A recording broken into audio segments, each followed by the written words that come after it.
விஜய் அவர் வந்து என் காலில் விழுந்து மன்னிப்பு கேட்டார், வயசு வித்தியாசம் பார்க்காம விழுந்து மன்னிப்பு கேட்டார் அப்படின்ற மாதிரி இன்டர்வியூஸ் கொடுத்துருக்காங்க.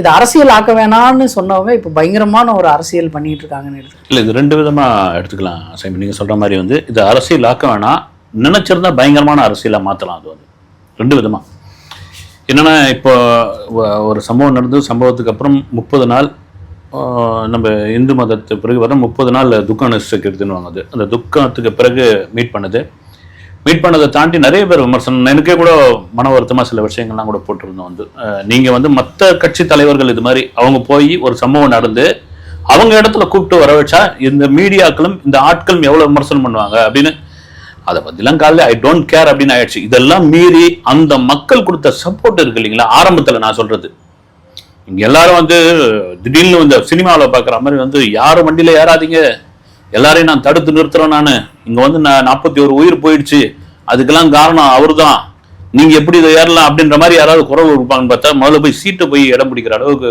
போயாச்சு. அப்புறம் இங்கே வந்த பிறகு மீட் பண்ணும்போது கிட்டத்தட்ட ஒரு 8 மணி, காலையில் 8 மணிக்கு தொடங்கினது, 6:30 மணிக்கு தான் அவர் அங்கேருந்தே கிளம்பி போயிருக்காரு விஜய் வந்து. ஆனால் இன்னைக்கு கரூர்ல, ஏன்னா நேற்று யாரும் மீடியாவே யாரும் வர வேண்டாங்க, யாரும் பேசல, எல்லாம் பஸ்ல வந்தவங்க அதே மாதிரி பஸ்லயே கிளம்பி போயிட்டாங்க. இடையெல்லாம் கூட அவங்க கிட்ட ஏதாவது பைட்ஸ் எல்லாம் வாங்கலாம்னு முயற்சி பண்ணிருக்காங்க, கரூருக்கு போயிட்டாங்க. செய்தி சேனல் போட்டு நீங்க சொன்ன மாதிரி தான் ஒரு அம்மா சொல்றாங்க, விஜய பாக்குறதுக்கு அப்படியே பாத்தீங்கன்னா மெலிஞ்சு போயிருக்காரு, சாப்பிடாம இருக்காரு, தாடியோட இருக்காரு, நெடுஞ்சானா என் காலில் விழுந்துட்டாரு, அவருக்கு என்னங்க இருக்குது, ஏன் அப்படி அப்படின்னு அந்த அம்மாவோட பையன் பேட்டி கொடுத்துருக்காப்ல. சார், அவ்வளோ பெரிய நடிகர், அவ்வளோ கோடி சம்பளம் வாங்குறாப்புல, எங்கள் அம்மா காலில் விழ வேண்டிய அவசியம் ஒன்றும் கிடையாதுங்களே அப்படின்னு. இது எப்படின்னா, இது ஒரு அரசியல் பார்வையாக பார்க்குறாங்க வந்து. ஆனால் விஜய் போய் சொல்லி பேசுங்க அப்படின்னு யாருக்கிட்டையும் சொல்லலை. அது சொல்லியிருக்கிறதுக்கு வாய்ப்பு இருக்காங்க சார், ஏன்னா எல்லாருமே ஒரே மாதிரியே சொல்றாங்க.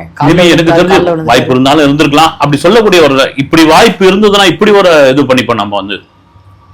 அதே கரூருக்கோ அல்லது அதே ஆட்களை இங்கேயே வர வச்சு, நீங்க கரூர் தான் போக முடியல, போனா கூட்டம் வந்து ரைட்டு, இதே நட்சத்திர ஹோட்டல்ல நான் சொல்ற மீடியாக்கள் மட்டும், சரி மீடியாவே வேணாம், நாங்க ஒரு கேமரா வச்சு எடுக்கலாம், நீங்க அதுல எவ்வளவு வேணாலும் அவுட் எடுத்துங்க, ஒரு வீடியோ எடுக்கிறோம், வீடியோ எடுத்து இதே போல கதறி காலில் விழுந்து, நீ தான் என் மகராசன், நீ தான் ராஜராஜ சோழ, உன்னை விட்டா எனக்கு ஆள் ஆரியம் இல்லை அப்படின்னு தமிழ்நாட்டிலே கதி கலங்கின மாதிரியான ஒரு அரசியல் கூட பண்ணியிருக்கலாம்.